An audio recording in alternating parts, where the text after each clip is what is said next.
ഞങ്ങളുടെ ആവശ്യങ്ങൾ അംഗീകരിക്കാതെ ഹോർമൂസ് തുറക്കില്ലെന്ന് ആവർത്തിച്ച് ഇറാൻ. ഹോർമൂസിൽ തടസ്സങ്ങൾ ഇല്ല എന്ന് US ആവർത്തിക്കുന്ന സാഹചര്യത്തിലാണ് ഇറാൻ പേർഷ്യൻ ഗൾഫ് അതോറിറ്റി നിലപാട് വ്യക്തമാക്കുന്നത്. ഹോർമൂസ് പൂർണ്ണമായും തങ്ങളുടെ നിയന്ത്രണത്തിലാണ് എന്ന് ട്രംപ് കഴിഞ്ഞ ദിവസം അറിയിച്ചിരുന്നു. അതേസമയം ഇറാൻ യുദ്ധമുഖങ്ങളിലേക്ക് എത്തിയ 60-ലേറെ കപ്പലുകൾ തടഞ്ഞതായി US സെൻട്രൽ കമാൻഡും വ്യക്തമാക്കുന്നുണ്ട്.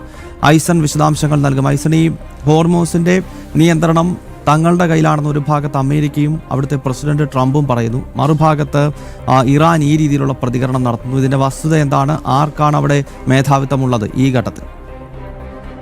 തീർച്ചയായും ഗൗതം, ഇന്നലെയാണ് ട്രംപ് ഇത് സംബന്ധിച്ചൊരു നിർണായക നിരീക്ഷണം നടത്തിയത്. അതായത് ഹോർമൂസിന്റെ പൂർണ്ണ നിയന്ത്രണം തങ്ങളുടെ കൈവശമാണ് എന്നൊരു നിലപാടാണ് അറിയിച്ചത്. ഈ ഒരു പശ്ചാത്തലത്തിലാണ് ഹോർമൂസ് തുറക്കേണ്ടതില്ല, അല്ലെങ്കിൽ തങ്ങളുടെ ആവശ്യം അംഗീകരിക്കാതെ ഹോർമൂസ് തുറക്കില്ല എന്ന ഒരു നിലപാട് ഇറാന്റെ ഭാഗത്തു നിന്നുണ്ടായിരിക്കുന്നത്. ഇറാന്റെ പേർഷ്യൻ ഗൾഫ് അതോറിറ്റിയുടെ ഭാഗത്തു നിന്ന് ഇത്തരമൊരു നിലപാടുണ്ടായിരിക്കുന്നതിന്റെ പശ്ചാത്തലം എന്ന് പറയുന്നത്, ഒമാനുമായി സഹകരിച്ച് ഒരു പ്രത്യേക കപ്പൽ പാത ഹോർമൂസിലൂടെ തുറക്കുന്നതിനുള്ള നീക്കങ്ങൾ നടക്കുന്നുണ്ട്. അങ്ങനെ വരികയാണെങ്കിൽ സ്വാഭാവികമായും ഹോർമൂസ് കുറെ കൂടി ശക്തമായ നിയന്ത്രണം ഇറാന് കൊണ്ടുവരാൻ സാധിക്കുമെന്നൊരു പ്രതീക്ഷയുടെ ഭാഗമായാണ് അത്തരം നീക്കങ്ങൾ നടത്തുന്നത്.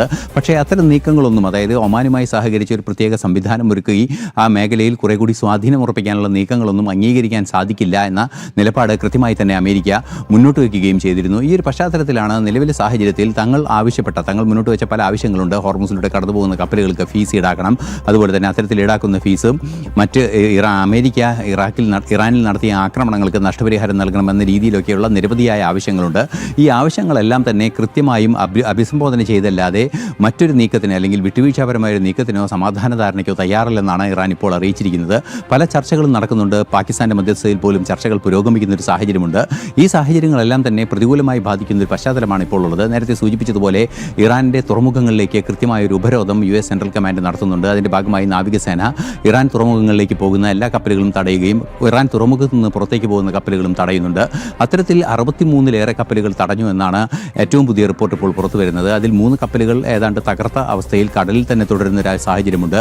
59 കപ്പലുകൾ തടയുകയും തിരിച്ചയക്കുകയും ചെയ്തു എന്നാണ് മനസ്സിലാക്കാൻ സാധിക്കുന്നത്. അതായത് ഇറാനിലെ പോർട്ടുകളിൽ നിന്ന് പുറത്തേക്ക് പോകുന്നതും ഇറാൻ പോർട്ടുകളിലേക്ക് പോകുന്നതുമായ കപ്പലുകൾക്കെതിരെയാണ് ഉപരോധം ഏർപ്പെടുത്തിയിരിക്കുന്നത്. നമുക്കറിയാവുന്നതാണ്, IRGC ഉൾപ്പെടെയുള്ള സംവിധാനങ്ങൾ ഈ അമേരിക്കയ്ക്കും അതുപോലെ തന്നെ ആ പരിസരങ്ങളിലെല്ലാം തന്നെ ആക്രമണങ്ങൾ നടത്തുന്നതിന്റെ അടിസ്ഥാനപരമായ നീക്കം, അല്ലെങ്കിൽ പണം ലഭ്യമാകുന്നത് ഈ എണ്ണ വിൽപ്പനയിലൂടെയാണ്. ഇറാൻ എന്തായാലും ഇപ്പോൾ വീണ്ടും പ്രകോപനപരമായ പ്രസ്താവനകളുമായി രംഗത്ത് വരികയാണ്. ഐസനാണ് വിശദാംശങ്ങൾ നൽകിയത്.